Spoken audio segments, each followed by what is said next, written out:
दिल्ली के चुनावी दंगल में आप पार्टी अपना धमाल मचाने को तैयार है और अरविंद केजरीवाल, हालांकि वो कहते हैं कि वो मुख्यमंत्री पद के उम्मीदवार के तौर पर सामने नहीं है, लेकिन उनकी पार्टी चाहती है कि अगर आप पार्टी को बहुमत मिले तो मुख्यमंत्री पद उन्हीं को मिले। अरविंद जी इस वक्त हमारे साथ मौजूद है। स्वागत है खरी में अरविंद जी आपका। तो मुख्यमंत्री पद आपके लिए? मेरे लिए मुख्यमंत्री मंत्री वगैरह इंपॉर्टेंट नहीं और ना हमारी पार्टी के लिए इंपॉर्टेंट है। लोग चुन के आपको रखें और बोले, आपकी पार्टी के लोग कहें, अगर मान लीजिए कि बहुमत आ जाता है और कहते हैं कि अरविंद जी मुख्यमंत्री तो आप ही को बनना है, क्या बुरा है इसमें? तो उसमें कोई बुरा नहीं है, बन जाएंगे, उसमें कोई बुरा नहीं है। लेकिन आप जो एक हम ये काम सारा मुख्यमंत्री और मंत्री पद के लिए नहीं कर रहे, भ्रष्टाचार के खिलाफ कर रहे हैं जी। और सारा देश देख रहा है कि 2 साल से सड़कों के ऊपर है, पुलिस के डंडे खा रहे हैं, वाटर कैनन झेल रहे हैं, जेलों में जा रहे हैं। मुख्यमंत्री पद के लिए नहीं कर रहे, देश को भ्रष्टाचार से बचाने के लिए कर रहे हैं। नहीं, क्योंकि इसमें एक विरोधाभास है। कई जगहों पर ऐसी खबरें छप रही हैं जिसमें ये कहा गया है कि आप मुख्यमंत्री पद ग्रहण ही नहीं करना चाहते। तो हम सिर्फ ये स्पष्टता चाहते हैं कि क्या अगर मुख्यमंत्री पद आखिरकार अंततः आपको सब लोग कहते हैं कि नहीं भाई आप ही बेहतर नहीं, अगर ऐसा होता तो बनने में कोई एतराज नहीं है जी। हाँ, उससे कोई एतराज, कोई परहेज कोई एतराज नहीं है, कोई परहेज नहीं है। जो जिम्मेदारी निभानी पड़ेगी जरूर निभाएंगे। तो मुख्यमंत्री पद के उम्मीदवार अगर आप पार्टी आपको घोषित करती है, जैसा कि योगेंद्र यादव कह रहे हैं कि हाँ हमारे पास एक चेहरा है अरविंद केजरीवाल, तो वो आप हैं? ऐसा कल उन्होंने योगेंद्र यादव ने कहा है, लेकिन हम लोगों ने अभी चर्चा नहीं किया, वो तो देख लेंगे।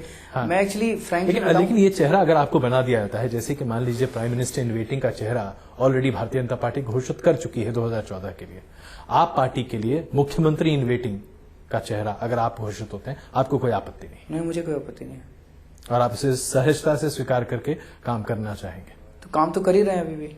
मैं आपको फिर से ये कह रहा हूँ, आपकी स्माइल ये दिखा रही है कि आपका इशारा, मैं फिर से ये कह देना चाहता हूँ कि हमारे पार्टी के अंदर मुख्यमंत्री की दौड़ नहीं होती है जी। वो बीजेपी कांग्रेस में होती हैं। बीजेपी के अंदर 6 मुख्यमंत्री के दावेदार हैं, सारे लड़ रहे हैं कुत्ते बिल्लियों की तरह आपस में, और उनमें से 4 के मेरे पास फोन आए थे, बोले जी आप चिंता मत करो, अगर मेरे को मुख्यमंत्री नहीं बनाया तो अंदर ही अंदर बैठ के बीजेपी को हराऊंगा। उनके अंदर मुख्यमंत्री मंत्री पदों की लड़ाई होती है, हमारे यहाँ नहीं होती। हमारे यहाँ तो चर्चा भी नहीं होती है। हमारे यहाँ आपस में जब हम डिस्कस करते हैं ना, हमारी हर सोमवार को सुबह 9 बजे मीटिंग होती है, डेली इलेक्शन जो टॉप बॉडी है, हम चर्चा भी नहीं करते हैं। मुख्यमंत्री मंत्री इन सब चीजों की चर्चा नहीं करते हम लोग। अच्छा ये बताइए, अभी जैसे कि आपने कहा कि भारतीय जनता पार्टी के लोग आपको फोन करते हैं, तो दूसरे दलों के लोग भी आपको जाहिर सी बात है आपसे संपर्क में होंगे। बहुत सारे ऐसे लोग होंगे जिन्हें शायद हो सकता है कि इस बार टिकट ना मिले, वैसे लोग आपसे संपर्क में होंगे, कह रहे होंगे कि आप हमें अपना टिकट दे दीजिए, हम आपको चुनाव जितवा देंगे। हमारी ऑलरेडी काफी मोस्टली टिकट्स तो सीट्स तो डिक्लेयर हो चुकी हैं हमारे यहाँ जी, काफी पहले ही डिक्लेयर हो चुके हैं, हार्डली कोई बची है। लेकिन ऐसे बागी उम्मीदवार अगर आपके पास आते हैं तो उनके लिए आपके पास जगह है? अब जगह कहाँ है, पर एक दूसरी चीज होने वाली है, वो टिकट के लिए नहीं आएंगे हमारे पास। जो लोगों के हम संपर्क में है वो अपनी पार्टी को हराने के लिए आएंगे, अंदर ही अंदर बैठ के वो पार्टी को हराएंगे। जो हमें वो मिल रहा है, एक सीट से बीजेपी के अंदर 20-20 उम्मीदवार हैं। बीजेपी में इस समय जो खबर मिल रही है 2 करोड़ से 5 करोड़ का रेट चल रहा है। जिन लोगों के पास 2 करोड़ से 5 करोड़ रुपए किस लिए? टिकट खरीदने के लिए, टिकट पाने के लिए, टिकट पाने, चुनाव का खर्च उसके ऊपर से चुनाव का खर्च है, ऐसा सुनने में आया। एविडेंस नहीं, एविडेंस होता तो मैं पीसी करके दे ही देता एविडेंस।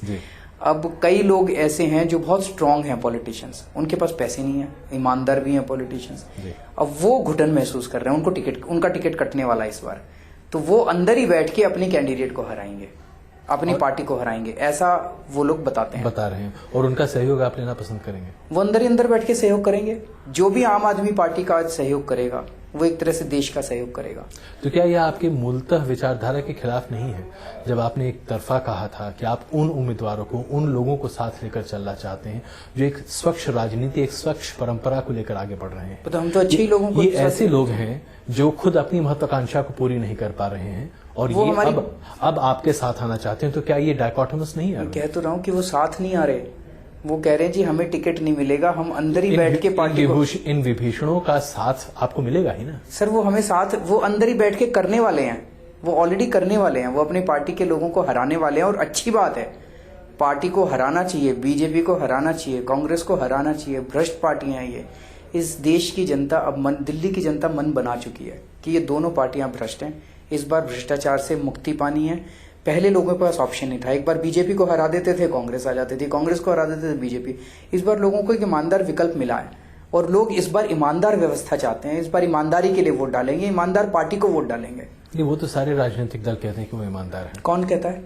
क्यों? आप कांग्रेस से बात कीजिए, कांग्रेस कहती है बहुत ईमानदार है। शीला बीजेपी दीक्षित से जी, बात हाँ, कीजिए, एक बीजेपी बहुत कहती है कि interesting। बीजेपी बहुत ईमानदार बहुत है। interesting। ठीक उसी तरीके से जैसे कि आप कहते हैं कि आप और आपकी पार्टी बहुत ईमानदार है। दो चीजें, राजनीति में ईमानदारी शब्द जो है उसका मायने काफी बदलता हुआ दिखता है। दो चीजें।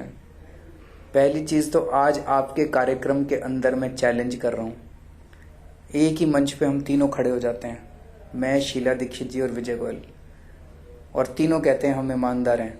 देखते हैं जनता उसका क्या रिएक्शन करती है। नंबर एक, दिल से आवाज निकलती है सर, ये कहने की बात नहीं होती है। नंबर एक। और नंबर दो, जनता जानती है कि नीयत किसकी साफ है। कहते तो सारे हैं, लेकिन नीयत किसकी साफ है। तो आपका मौका नहीं मिला ना अभी, सत्ता तो आने दीजिए अरविंद जी। सर सत्ता के आने के साथ ही बहुत सारी चीजें बदलती हैं। ऐसा नहीं कि मैं पहली बार सत्ता में जा रहा हूं, मैं इनकम टैक्स में कमिश्नर था। नहीं, मैं आपके व्यक्तिगत तौर पर बात नहीं कर रहा हूँ, जाहिर सी बात है, उसके बारे में बाद में चर्चा आप इतना मानते हैं कि मैं ईमानदार हूँ? उसके बारे में बाद में चर्चा करेंगे। नहीं, अभी आप मानते हैं? नहीं, अब देखिए, ये सर्टिफिकेट देने वाला मैं कोई नहीं हो सकता। ठीक है, ये आपके वोटर हो सकते हैं और आपकी पार्टी हो सकती है। चलिए अब 70 बाकी 70 की बात करें जी। ठीक है। कई लोग, मैं इसको प्रश्न को ऐसे पुटअप कर रहे, कई लोग मेरे को ये कहते हैं, अच्छा अरविंद जी आप तो ईमानदार हो, इनकम टैक्स में कमिश्नर था, मैं वो छोड़ के आया हूँ, अगर पैसा ही कमाना होता तो वो कोई बुरी नौकरी नहीं थी। जी। पर ये 70 आदमी ईमानदार है, इसकी क्या गारंटी है? हमने एक एक कैंडिडेट की जांच कराई है, इंक्वायरी कराई है, सीक्रेट इंक्वायरी कराई है, और 3 चीजों की गारंटी मैं खुल के दे रहा हूं अपनी स्पीचेस में। हमारे 70 के 70 कैंडिडेट ईमानदार हैं, चरित्रवान हैं, और किसी भी कैंडिडेट के खिलाफ कोई भी संगीन अपराध का मुकदमा किसी कोर्ट में नहीं चल रहा। लेकिन फिर भी हो सकता है हमसे कहीं गलती हो गई हो, कुछ छूट गया हो, तो हम ओपनली कह रहे हैं कि अगर हमारे किसी कैंडिडेट के खिलाफ किसी को सबूत मिलता है, हमें चुनाव के 1 दिन पहले की लाके दे दो, हम उसकी टिकट कैंसिल कर देंगे, सीट खाली छोड़ देंगे, गलत आदमी को अंदर नहीं जाने देंगे। और इन तमाम लोगों की, 70 से 70 लोगों की पूरी जिम्मेदारी आप लेने को तैयार है, क्योंकि आप सिर्फ अपने कंधों पर ले रहे हैं। हम ले रहे हैं, हम चुनाव के पहले हम ले रहे हैं, चुनाव के बाद हो सकता है इनमें से कोई सत्ता मिलने के बाद भ्रष्ट हो जाए, जैसा भी आपने कहा। बिल्कुल, मैं वहीं आ रहा था। मैं आ रहा हूं, आप चुनाव तो देखिए, मैं आ तो रहा हूं उस पे सर, आपका जवाब जी। आपका ही जवाब दे रहा हूं मैं, मेरे को पता है जी सर, क्योंकि हमने बैठ के देखा है कि कहीं हमसे धोखा तो नहीं हो जाएगा जी। हम तो ईमानदारी के लिए जा रहे हैं, और कहीं धोखा हो गया तो चुनाव तक हमने इनकी सारों की जांच करा ली, सबकी वो करा ली, किसी गलत आदमी को टिकट नहीं